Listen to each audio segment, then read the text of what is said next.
Tag Heuer has made some interesting watches over the years. They've had some hits and some misses. And one of their more curious experiments has been with electromechanical movements, in particular their Calibre S movement, which has found its way into various watches over the years.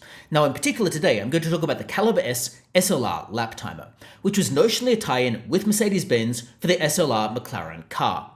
Now I say notionally a tie-in because I very much doubt any SLR owners went out and bought this watch, or vice versa, but the watch itself is slightly interesting, and I'll give you my thoughts on it today. And if you've got any thoughts about it, well, let me know that in the comments below. So let's start with what the watch actually is. Well, the watch has Tag Heuer's Calibre S movement.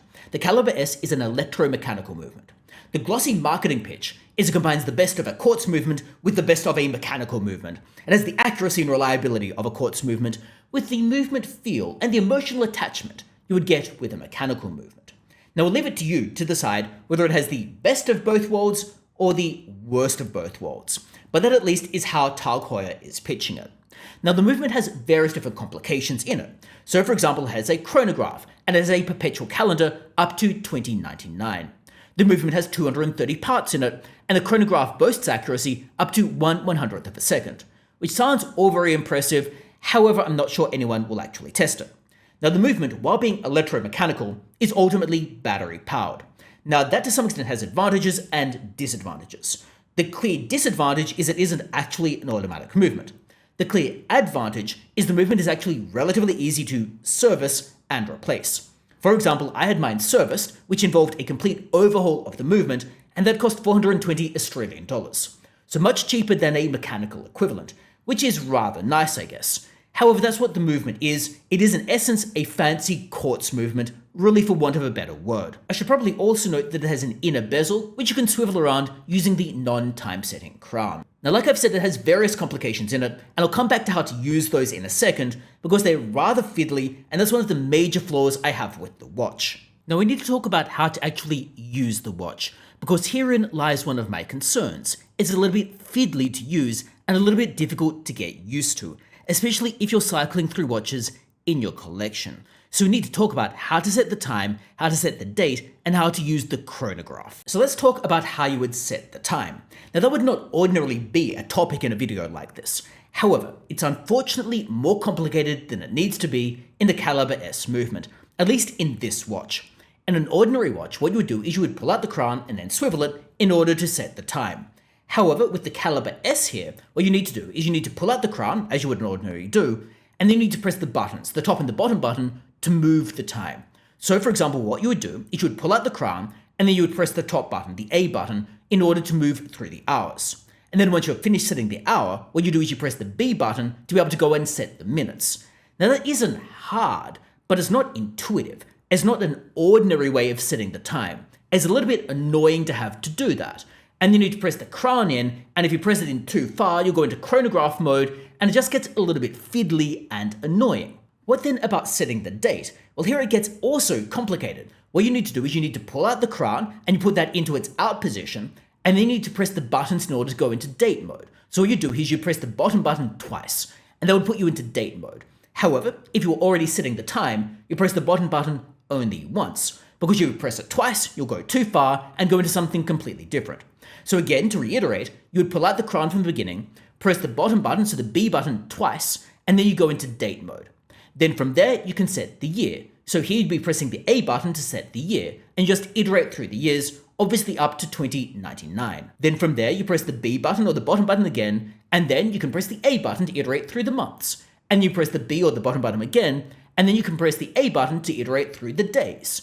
Now it's not difficult, it's not complicated once you know what you're doing, but it's not exactly intuitive. It's hardly clear what exactly you do from the get-go. You actually need to read the instruction manual to really get to grips with this. And again, once you've done that, you'll probably actually forget how you did it. So I don't find it the most useful thing to have to keep changing the time or the date on. So it is to some extent useful it actually has a battery, because I wouldn't want to have to go through this every time, especially if I'm iterating through the watches in my collection. So what about using the chronograph? Well, the chronograph itself isn't per se complicated, but you need to remember what to do with the crown in order to do that. So what you do is you press the crown in to go into chronograph mode. Then you'd hold down the bottom button, that's the B button, and you hold that down for 3 seconds in order to reset the chronograph if it hasn't already done that. Then in order to start the chronograph in motion, you press the A button, that will move around, press the A button again to stop it, and then press B to reset it. And you can hold down the B button to completely reset it if it hasn't done so. Again, not complicated, but it isn't exactly intuitive. It has those types of complications with it. And complications in terms of both being complicated to use and complications in terms of it actually having functions. That to some extent is the tip of the iceberg, because obviously you have lap timers in there, which take another set of skills to learn how to use. Again, not complicated, but it's just fiddly. And it's the type of thing that will stop you actually using it very often. If I were to do a lap timer, I would do that on my phone, because it is much more intuitive than using a watch like this. However, to give the watch credit, many of these complications or functions no one is ever going to use. They exist just for the sake of existing.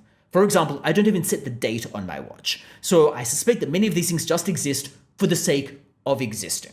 But in any case, that's how you use it. It is fiddly, it's a little bit annoying to use, but it is nice to have it, and you get used to it after a while.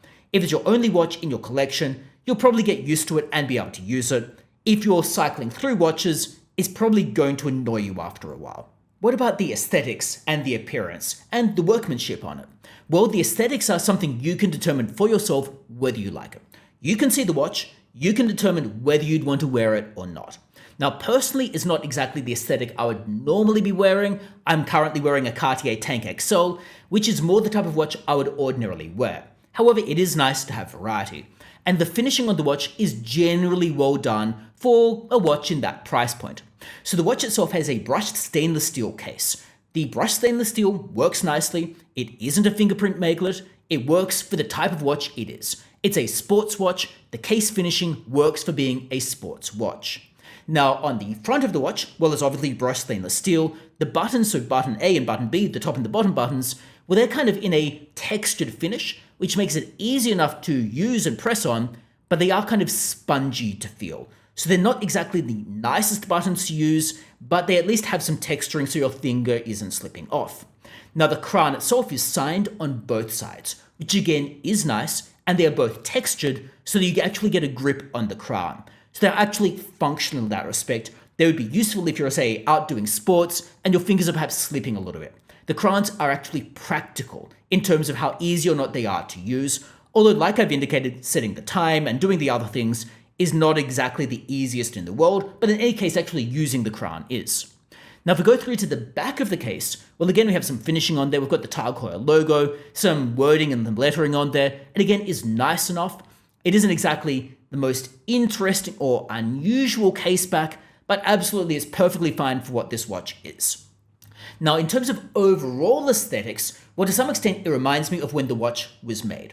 It was made between 2008 and 2012, and the watch's aesthetic kind of is of the time.